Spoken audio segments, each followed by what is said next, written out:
Hello friends, welcome to our channel I can teachers point.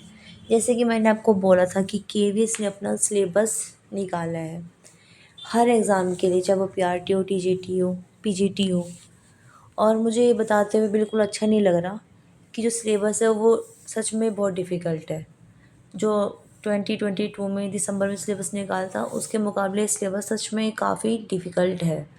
और उसमें pedagogy, psychology ये सब तो नहीं डाल रखा सेकंड टायर 2 के लिए। टायर 1 का जो सिलेबस है मैं ऑलरेडी बता चुकी हूँ, वो कॉमन पेपर होगा और वो हर जो पोस्ट है उसके लिए इक्वली है, ठीक है। ऑलमोस्ट इक्वल है, थोड़ा बहुत ऊपर नीचे हो सकता है वो अलग चीज़ है। अब टायर 2 पीआरटी का देख लीजिए क्या है। तो जो फर्स्ट है comprehensive writing ability, grammar and usage. इसमें क्या डाल रखा है इन्होंने इंग्लिश के लिए 3 और 4 unseen passages from different genres, यानी कि 3 से 4 अलग अलग तरह के पैसेज आएंगे। Prose, poetry, drama, articles, editorial, scientific and literary extract, कुछ भी इनमें से आ सकता है। Questions will test comprehension, influence, vocabulary, turn, rhetorical device, logical sequencing. इस तरीके से वो आपके कॉम्प्रिहेंशन को जो है टेस्ट करेंगे। इसमें कुछ भी चीज़ वो आपसे पूछ सकते हैं इन सब चीज़ों में से, ठीक है। राइटिंग एबिलिटी में फंक्शनल राइटिंग में क्या आएगा? Formal and informal letter, business letter, job application, letter to editor, complaints, personal letter. Writing reports में like factual description of events. ये इसलिए बोल रहे हैं क्योंकि ये सारे काम ना केवीएस में होते हैं। मान लो किसी बच्चे को चोट लग गई है तो प्रिंसिपल सर आपको बोल सकते हैं कि राइट अ रिपोर्ट, आप रिपोर्ट बनाओ कि क्या हुआ, कैसे हुआ, किस तरीके से हुआ।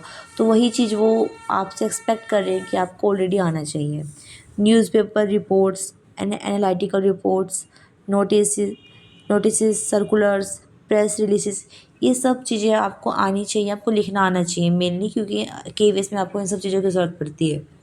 फिर है ग्रामर एंड यूसेज में parts of speech, noun, pronoun, verb, adverb, adjective, preposition, conjunctions, sentence structure, type of sentences, subject verb agreement, parallelism, sentence connectors, tense and their usage, active passive voice, sequence of tense, reported speech clauses, noun, adjective, adverb, common error, articles, preposition, modifier, redundancy, word order, सब कुछ इसमें आ रहा है।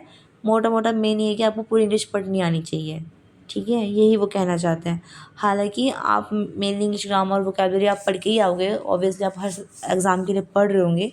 इसके साथ साथ आपको लिखना भी आना चाहिए कि एडिटर, जॉब एप्लीकेशन, ठीक है, नोटिस या फिर न्यूज़पेपर रिपोर्ट्स, ये सब आपको लिखनी भी आनी चाहिए, ये कहना चाहता है ये। फिर है हिंदी में थोड़ा डिफ़िकल्टियाँ दे दिया इन्होंने। हिंदी साहित्य का इतिहास, फिर उनका तो साहित्य की विधायी कहानी, निबंध, जीवनी, आत्मकथा। फिर है रिपोर्ट्स में रिपोर्ट, फिर अपठित गद्यांश, पद्यांश, प्रसिद्ध मुहावरे, लोकतियाँ।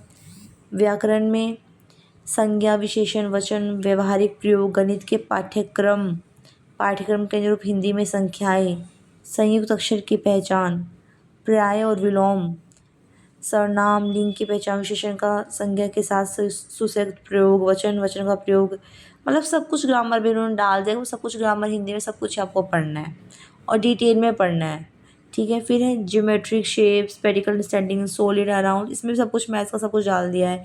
Area, LCM, HCF, mensuration, volume, perimeter, average, lines, angle, circle, triangular, static data handling, time, pattern, everything you have to study. फिर है जो ईवीएस है, द वर्ल्ड अराउंड अस।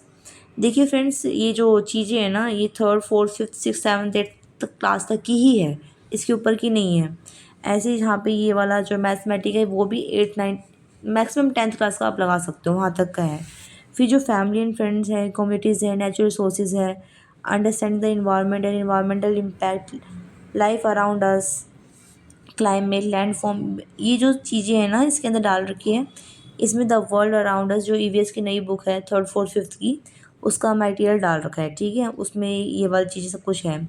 उसके साथ साथ tradition, governance, democracy, constitution of India, Indus valley civilisation, गुप्तीरा, resources of India, magnets, material, method of separation, ये चीज़ें साइंस साइड की। और जो हिस्ट्री है जो 6, 7, 8 क्लास में मिलती है वो वाली बुक में से आप इसको क्लियर कर सकते हो। फिर है विजुअल आर्ट एंड योगा। तो बेटा विजुअल आर्ट एंड योगा की ना सेपरेट सेपरेट बुक्स हैं, 4th क्लास की भी, 5th क्लास की भी और 3rd क्लास की भी, जो नई रिलीज़ हुई है। ठीक है, जब ये NEP आई है, NEP के बाद नई नई बुक्स आई हैं, उसमें अभी लास्ट ईयर ही आया है विजुअल आर्ट की बुक्स आई है। उसके अंदर आपको विजुअल आर्ट का सारा मटेरियल मिल जाएगा। योगा की बुक आई है, उसके अंदर आपको आपको गेम्स वगैरह जो उसने डाल रखा है पूरा। विजुअल आर्ट के अंदर object and still life art, colour, paper craft, seals, print, local art, form of state, ये सब आपको पढ़ना पड़ेगा। ऐसे ही योगा में physical motor fitness, diet and health, first aid and safety, ethics in sport, fundamental skills, badminton, football, hockey, ये सब आपको सच में पढ़नी ही पड़ेगी और इनकी बुक्स है। तो आपको क्या करना है, आपको बहुत डिटेल में और हर सब्जेक्ट बहुत अच्छे से पढ़ना है अगर आप KVS में टीचर बनना चाहते हो तो, क्योंकि पेपर लिटरली काफ़ी डिफ़िकल्ट होने वाला है। और जैसे कि मार्किंग भी आपने देख ही लिया है कि जो डिस्क्रिप्टिव है 1 क्वेश्चन 4 मार्क्स का है। ऐसे ही जो है आपका सिलेबस PRT म्यूज़िक का भी इन्होंने डाल रखा है और काफ़ी डिटेल में डाल रखा है। Science of music and studies of shrutis, study of ragas and talas, instrumental music, study of ragas and talas के अंदर क्रिटिकल डिटेल्स वगैरह डाल पूछ रखी हैं। वोकल म्यूज़िक पूछ रखा है, इंस्ट्रूमेंट म्यूज़िक पूछ रखा है। देखो कितना डिटेल में जो है सिलेबस इन्होंने डाल रखा है। हिस्ट्री पूछी है, study of musical style and ragas क्या है, history of music and classification ragas and ताल, काफ़ी डिटेल में सिलेबस है। फिर सिलेबस ऑफ स्पेशल एजुकेटर भी डाल रखा है जो कि कंपलसरी है। इसमें क्या understanding of disability, history, perspective, definition, identification, growth and development के अंदर बहुत सारी चीज़ें उन्होंने डाल रखी हैं जो ऑलरेडी आप पैडागोजी डिपार्टमेंट में, मतलब पैडागोजी में, साइकोलॉजी में आपने पढ़ा होगा, उसका कुछ पार्ट इसमें है। फिर education in the emerging Indian society में इंक्लूसिव एजुकेशन क्या है, उसके बाद ये सब चीज़ें हैं। और फिर आपको इनमें से कोई भी एक डिसेबिलिटी को सिलेक्ट कर कर एनीवन डिसेबिलिटी स्पेशलाइजेशन, उसमें से आपसे जो है कुछ क्वेश्चन वो पूछेंगे। तो ये तो PRT का सिलेबस था। ठीक है, उसके साथ साथ जो है इन्होंने हर सब्जेक्ट का सिलेबस इन्होंने डाल रखा है। Like syllabus of TGT, work experience का क्या क्या सिलेबस है। ठीक है, ऐसी लाइब्रेरी का सिलेबस इन्होंने डाल रखा है कि लाइब्रेरियन को क्या क्या चीज़ें आनी चाहिए, सिलेबस ऑफ लाइब्रेरियन।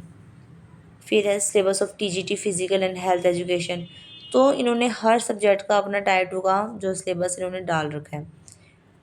अगर आप चाहोगे तो मैं अपने टेलीग्राम चैनल पे इसको आपको जो है पोस्ट कर दूँगी, आप मेंशन कर दीजिएगा अपने कमेंट बॉक्स में।